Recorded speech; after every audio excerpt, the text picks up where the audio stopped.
मोर समस्त माँ भौणी गुरुजन युवक आपण मानक समस्त को बहुत बहुत धन्यवाद जनाऊँ समस्त को संबर्धना करुँ। बंधुगण एते खरारे गरम रे आपण माने आमको स्वागत करने बहुत समय अपेक्षा करू मु आपण मानक बहुत धन्यवाद जनाऊँ। विजु जनता दल तरफ विक्रम बाबू तरफ मो तरफ धन्यवाद जनाऊँ।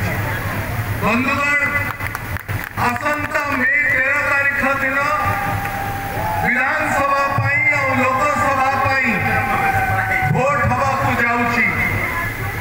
विक्रम बाबू विजु जनता दल नेता ओडिशार वरेण्य मुख्यमंत्री श्रीयुक्त नवीन पट्टनायक शंख चिन्ह तरफ आमे विधानसभा और लोकसभा प्रार्थी भाव में आपण गाँ को आसीचु दुईटी शंखर भोट भिक्षा करने।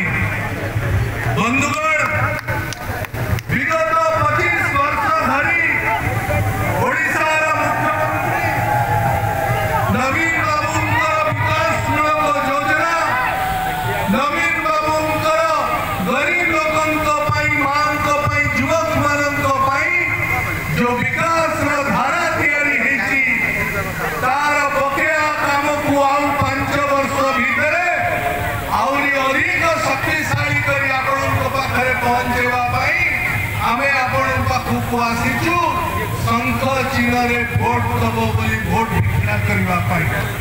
बंधुगण नवीन बाबू ओडिशार मुख्यमंत्री 2024 भारत